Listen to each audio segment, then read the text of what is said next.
The champagne glass hit the marble floor with a sound like my marriage breaking. Sharp, final, and impossible to put back together. I stood there in my best suit, watching the golden liquid spread across the ballroom floor of the Fairmont Hotel, while my wife Dana laughed at the cruelest joke I'd ever heard. Cheers to the fool husband bankrolling my future with his wife. Before we dive deeper into this story, I have one small request. Please subscribe, drop a like, comment, and hit that hype button to boost this channel so more people can discover these incredible Reddit stories. Leon Masters raised his glass higher, his smug face glowing under the crystal chandeliers. The entire law firm erupted in laughter. Partners, associates, paralegals, everyone who'd smiled at me for the past 5 years while I wrote checks for Dana's career advancement.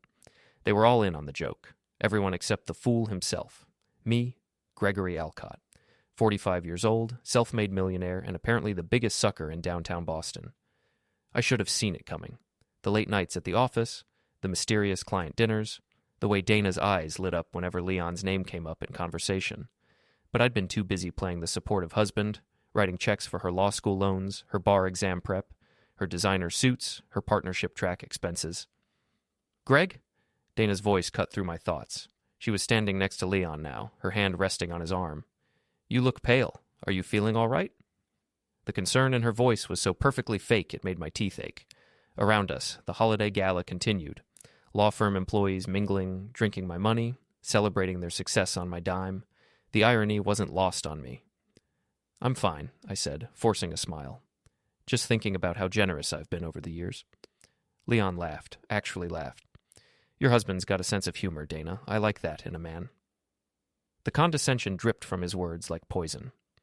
Leon Masters, 38 years old, senior associate at Hartwell & Associates, driving a BMW I'd indirectly paid for through Dana's salary. Tall, dark-haired, with the kind of arrogant smile that made you want to knock his teeth out. I'd met him dozens of times at firm events. He'd shaken my hand, complimented my business acumen, even asked for investment advice, all while planning to steal my wife and humiliate me in front of Boston's legal elite. "Well," I said, setting my empty glass on the nearest table, "I should let you two get back to your celebration." Dana's friend Fiona appeared at her elbow, wine-flushed and grinning. "Greg, did you hear Leon's toast? Wasn't it hilarious?" Fiona Sullivan. 40 years old, perpetually single, living vicariously through other people's drama. She'd been Dana's best friend since law school, and I'd never liked her. Tonight, I understood why. "Hilarious," I repeated. "Absolutely hilarious." I walked away before anyone could say another word. Through the crowd, past the ice sculptures and catered tables, toward the elevator bank. Behind me, I could hear Dana calling my name, but I didn't turn around. I was done being the fool husband. The parking garage was cold and quiet, a stark contrast to the warm laughter upstairs. I sat in my Mercedes for 10 minutes, hands shaking with rage, before I pulled out my phone and dialed Tommy Caraway. "Greg, what's wrong? You sound like hell?" Tommy had been my right-hand man for 15 years, ever since I'd started my private equity firm. Former bartender, street smart, loyal as a dog, and twice as mean when crossed. If anyone could help me figure out my next move, it was Tommy. "Remember that favor I did for your brother-in-law at HR?" I said. "Jerry?" "Yeah, you got him that job at the law firm. What about it?" "I need you to dig up everything you can on Leon Masters. And I mean everything. Financial records, case files, performance reviews, parking tickets, I don't care. It's payback time." There was a pause. Then Tommy's voice, low and dangerous. "What did the bastard do?" "He stole my wife. And then he toasted about it in front of 200 people. "Jesus Christ, Greg, I'm sorry." "Don't be sorry. Be thorough. I want to know what Leon Masters had for breakfast this morning and how much it cost him. Can you do that?" "Consider it done. But Greg, what are you planning?" I started the engine, watching the garage lights reflect off my windshield. "I'm planning to remind everyone why you don't humiliate a man who signs the checks." The next morning, Dana tried to pretend nothing had happened. She made coffee, kissed my cheek, and chatted about the weather like she hadn't just publicly cuckolded me in front of half of Boston's legal community. "The gala was wonderful last night," she said, buttering her toast. "I think the partners were really impressed with the turnout." I looked at her over my newspaper. Beautiful, ambitious Dana with her blonde hair and sharp suits. 42 years old, junior partner at Hartwell & Associates, and apparently a better actress than lawyer. "Leon seemed to enjoy himself," I said. "Oh yes, Leon's always the life of the party. You know how he is." Actually, I was starting to learn exactly how he was, but Dana didn't need to know that yet. I'll be working late tonight, she continued. Big case coming up. Leon and I need to prep. Of course you do. She paused, coffee cup halfway to her lips. Is everything all right, Greg? You've been quiet since last night. Just thinking about business, nothing for you to worry about.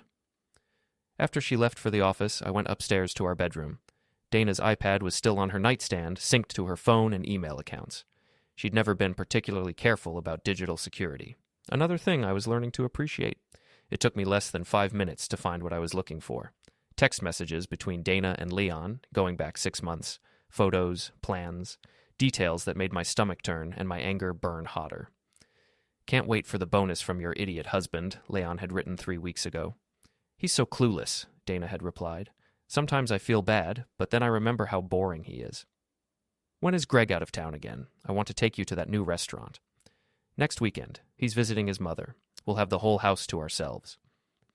I'd visited my mother that weekend. Spent 2 days helping her with yard work while my wife entertained her lover in our bed, the bed I'd paid for, in the house I'd bought, with money I'd earned building a business from nothing. My phone buzzed. Tommy. I've got some interesting information about your boy Leon, he said. Can you meet me at Sullivan's? Sullivan's Pub was our usual spot, a dive bar in Southie where Tommy had worked before I hired him. Dark, quiet, and full of people who minded their own business. Perfect for planning revenge. I found Tommy in our regular booth, nursing a beer and looking like the cat who'd caught the canary. Tell me you've got something good, I said, sliding into the seat across from him. Better than good. Leon Masters is a piece of work. Tommy opened a manila folder. 3 complaints filed against him for harassment, all settled quietly. 2 DUI arrests, both dismissed thanks to firm connections. And here's the interesting part. He's been padding his billable hours for the past 2 years. How do you know that? Jerry in HR is very grateful for that job you got him. Turns out Leon's been billing clients for work he never did, then covering it up by having junior associates do the actual work for free. I felt a smile tugging at the corners of my mouth. That's fraud. That's career suicide if it gets out. But wait, there's more. Tommy flipped through the papers. Remember that big merger case Dana worked on last year? The one that made her reputation? The Henderson Industries deal. She said it was the biggest case of her career. Leon took credit for most of the work. Dana did the research, wrote the briefs, handled the negotiations. Leon presented it to the client and got the recognition. The pieces were falling into place. Dana wasn't just cheating on me. She was being used by Leon just as much as I was. The difference was she was too infatuated to see it. There's one more thing, Tommy said. Leon's been telling people around the firm that he's going to steal your investment account. Apparently he thinks he can convince you to move your business to his private practice. His what? He's planning to leave Hartwell and start his own firm, with Dana as his partner. They're going to use your money and connections to get started. I sat back in the booth, processing this information. It was worse than I'd thought. They weren't just having an affair. They were planning to destroy my business relationships and use my own resources against me. Tommy, I said finally, how would you like to help me teach some lawyers about the consequences of fraud? His grin was predatory. I thought you'd never ask. We spent the next 3 hours planning. By the time I left Sullivan's, I had a complete strategy. It was going to be surgical, devastating, and completely legal. Leon Masters had made the mistake of humiliating a man who understood both business and revenge. The next morning, I put on my best suit and drove to downtown Boston. My first stop was Hartwell and Associates. The law firm occupied 3 floors of a gleaming downtown high-rise. I'd been here dozens of times over the years, writing checks and playing the supportive husband. Today, I was here for a different reason entirely. Mr. Alcott. The receptionist brightened when she saw me. Are you here to see Dana? She's in court this morning. Actually, I'm here to see Margaret Walsh in HR. Is she available? Margaret Walsh was the firm's human resources director, a stern woman in her 50s who ran the administrative side of Hartwell and Associates with an iron fist. She was also, according to Tommy's research, completely intolerant of ethical violations. Mr. Alcott, what a pleasant surprise, Margaret said, gesturing me into her office. What can I do for you? I placed a USB drive on her desk. I have some information about Leon Masters that I think you need to see. Her expression grew serious. What kind of information? The kind that could destroy this firm's reputation if it becomes public. I'd spent the previous evening preparing the evidence. Audio recording of Leon's toast at the gala. screenshots of his text messages with Dana discussing their plans to steal my business, documentation of his billing fraud, courtesy of Tommy's investigation. Margaret plugged in the USB drive and began reviewing the files. Her face grew darker with each document.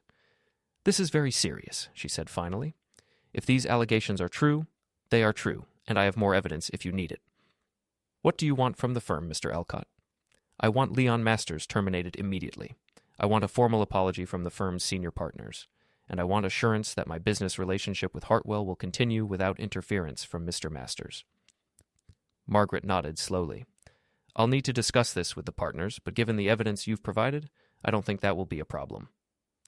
"There's one more thing," I said.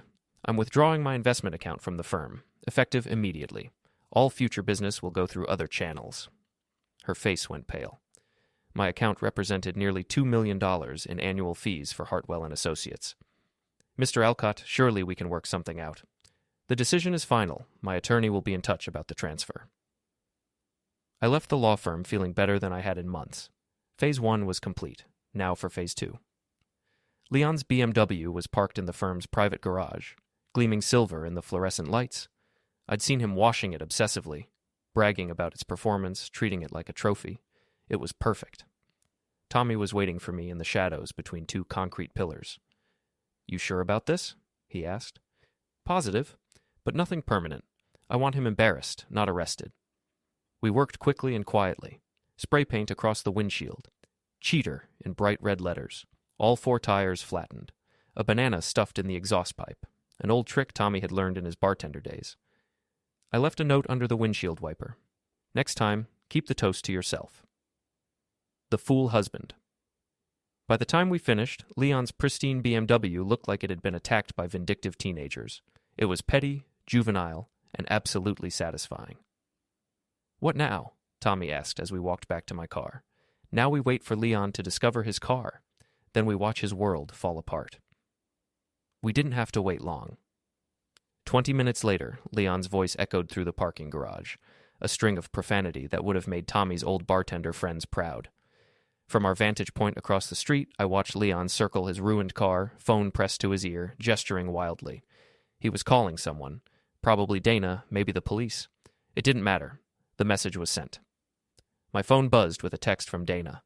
"Someone vandalized Leon's car. Can you believe it? Who would do such a thing?" I typed back. "Terrible. I hope he has good insurance." The next text came an hour later. "Leon thinks you did it. I told him that was ridiculous. You would never do something so petty." "You're right," I replied. "I would never do something so petty." Technically, it wasn't a lie. I hadn't done it alone.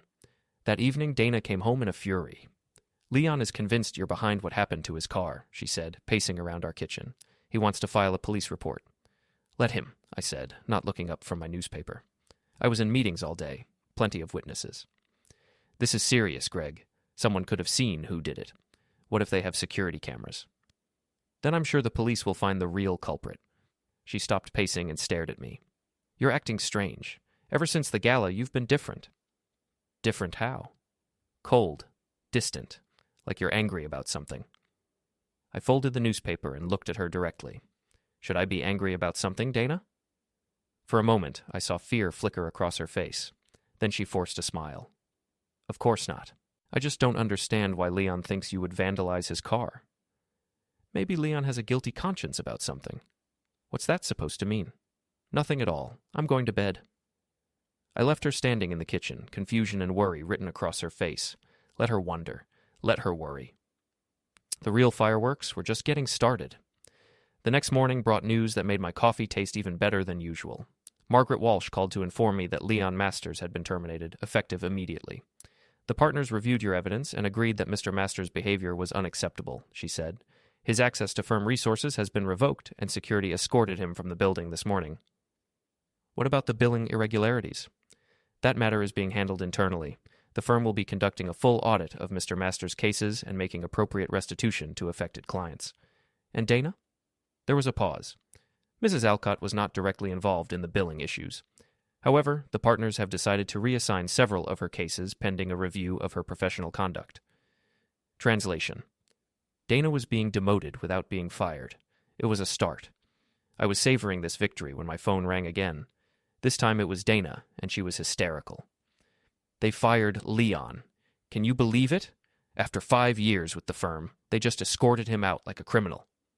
That's terrible, I said, injecting just the right amount of sympathy into my voice. What happened? I don't know. Margaret Walsh won't tell me anything except that it was an ethical violation. Leon thinks someone set him up.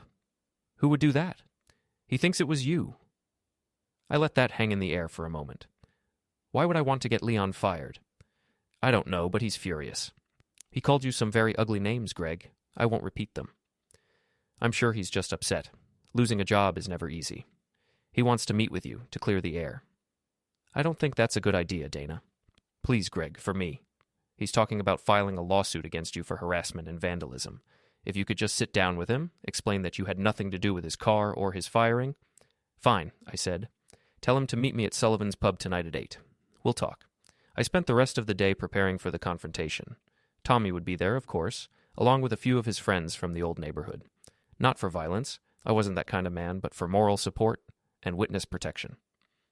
Leon arrived at Sullivan's looking like he'd been hit by a truck.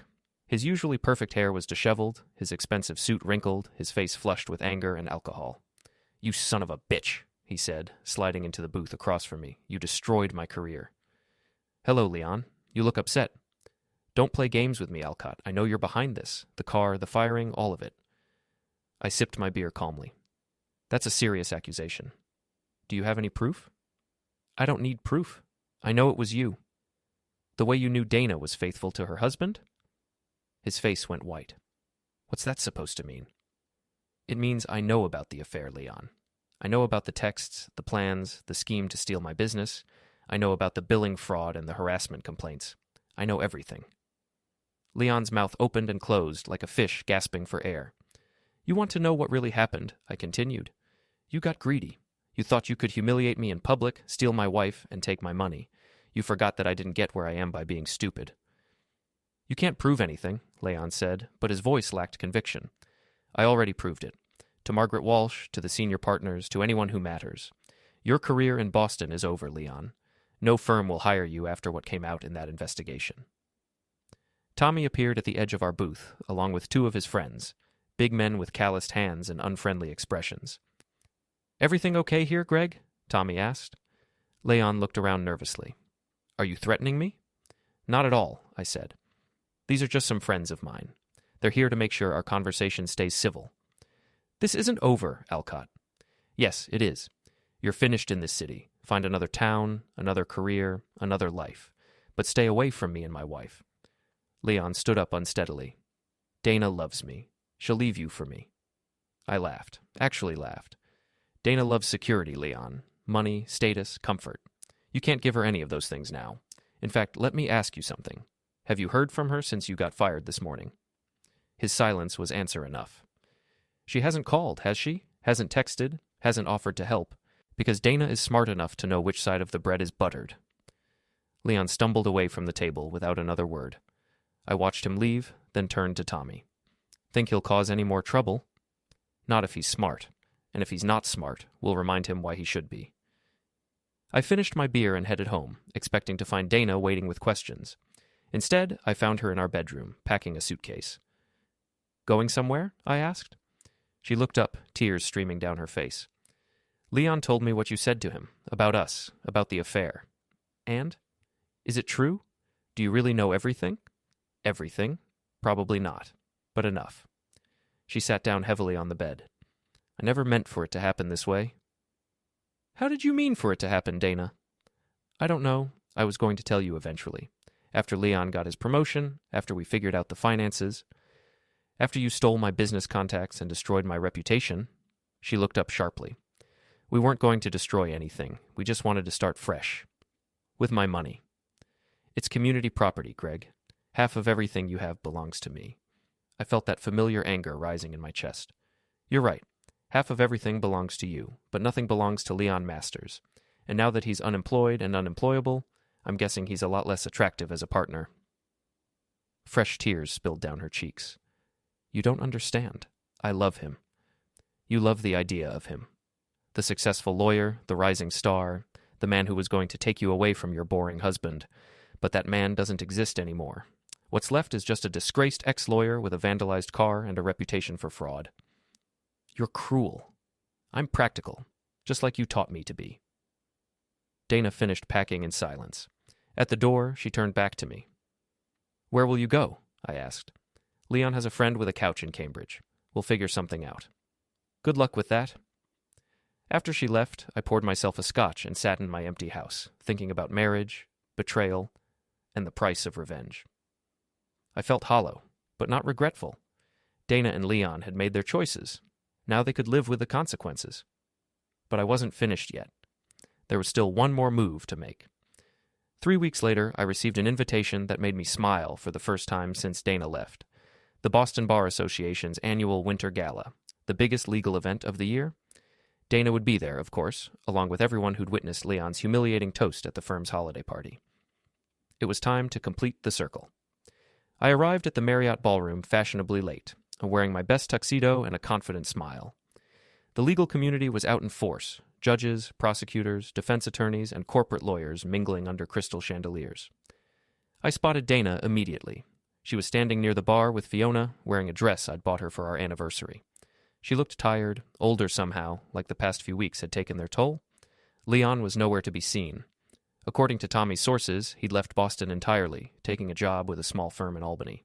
Dana had apparently chosen not to follow him. Greg, Margaret Walsh approached with a warm smile. I'm so glad you could make it. How are you holding up? Better than expected, I said. Thank you for handling that situation so professionally. Of course, the firm values its relationship with you. In fact, I'd like you to meet someone. She led me across the room to where a distinguished man in his 60s was holding court with several admirers. Greg Alcott, meet Judge William Hartwell. Judge Hartwell, Greg is one of our most valued clients. Judge Hartwell, senior partner emeritus of Hartwell & Associates, the firm's founder and Dana's ultimate boss. I'd heard his name countless times, but never met him in person. Mr. Alcott, the judge said, shaking my hand firmly, I owe you an apology. The Leon Masters situation was an embarrassment to the firm. I want you to know we've taken steps to ensure nothing like that happens again. I appreciate that, Judge. I also want you to know that your wife's employment status is secure. Dana is a talented lawyer who made some poor personal choices. We believe in second chances at Hartwell & Associates. That's very generous of you. It's good business. We can't afford to lose quality people because of personal drama. As we talked, I noticed Dana watching us from across the room. Her expression was unreadable, part hope, part fear, part resignation. The evening's program began with dinner and speeches. I sat at a table with other business leaders, making small talk and enjoying the excellent food. When the formal presentations ended and the dancing began, I made my move. Ladies and gentlemen, I said, standing and tapping my champagne glass with a fork, if I could have your attention for a moment. The ballroom gradually quieted. Hundreds of faces turned toward me, including Dana's pale, stricken expression. Many of you know me as Greg Alcott, Dana's husband and a friend of Hartwell & Associates. 3 weeks ago, at another legal gathering, someone made a toast that I found quite memorable. Tonight, I'd like to return the favor. I raised my glass, looking directly at Dana. To my wife, Dana, who taught me that love is conditional, loyalty is negotiable, and trust is just another word for naivety. To Leon Masters, who showed me that some people will steal anything that isn't nailed down, including other men's wives. And to everyone here tonight who laughed at that original toast, thinking you were witnessing a harmless joke at a fool's expense. The room was silent now. I could see people looking between me and Dana, understanding dawning on their faces. You were right about one thing. I was a fool. But not for the reasons you thought. I was a fool for believing that success and generosity would earn me respect. For thinking that supporting my wife's career would make her grateful instead of entitled. For assuming that the people I helped would have the basic decency not to mock me in public. Dana stood up from her table, her face flushed with embarrassment and anger. Greg, stop this. Please. But I learned something important from that experience, I continued, ignoring her plea. I learned that respect isn't given, it's taken, and that sometimes the best way to deal with people who take advantage of your generosity is to stop being generous. I turned to Judge Hartwell, who was watching with fascination and growing understanding. Judge, you mentioned that the firm values its relationship with me. I'm pleased to hear that, because I've decided to expand my legal needs significantly. My company will be requiring services in corporate law, mergers and acquisitions, intellectual property, and international trade. We're looking at about $5 million in annual legal fees. A murmur ran through the crowd. $5 million was serious money, even for a firm like Hartwell and Associates. However, I continued, I have one condition. None of this work can involve Dana Alcott in any capacity. She's proven herself unreliable in matters requiring discretion and professional judgment. Dana's face went white. Judge Hartwell nodded slowly, understanding the implications. That seems reasonable, the judge said. Excellent. My attorneys will be in touch next week to discuss the details. I set down my champagne glass and looked around the room one final time. To everyone who enjoyed Leon's toast 3 weeks ago, I hope you've enjoyed mine tonight. The difference is, mine comes with consequences. I walked toward the exit, leaving behind a ballroom full of stunned lawyers and one devastated ex-wife. In the lobby, Tommy was waiting with my coat. How did it go? He asked. Perfectly. Dana's career at Hartwell just hit a ceiling she'll never break through. She'll keep her job, but she'll never advance, never get the big cases, never achieve the success she sacrificed our marriage for. And Leon? Leon's yesterday's news. Dana learned the hard way that a disgraced lawyer in Albany can't provide the lifestyle she's accustomed to. We walked out into the cold Boston night. Snow was beginning to fall, covering the city in a clean white blanket. So what now? Tommy asked. Now I go home to my empty house and start over. Older, wiser, and significantly less trusting. Any regrets? I thought about that as we reached my car. Did I regret destroying Leon's career? Did I regret humiliating Dana in front of her peers? Did I regret ending my marriage in the most public, devastating way possible? No, I said finally. No regrets at all. They wanted to make me the fool in their story. Instead, I made them the villains in mine. 6 months later, I received divorce papers in the mail. Dana was asking for half of everything, just as she'd predicted. But half of everything was still more than Leon Masters would ever be able to provide, and significantly less than she would have gotten if she'd simply been faithful. I signed the papers without argument. It was a small price to pay for the most valuable lesson of my life.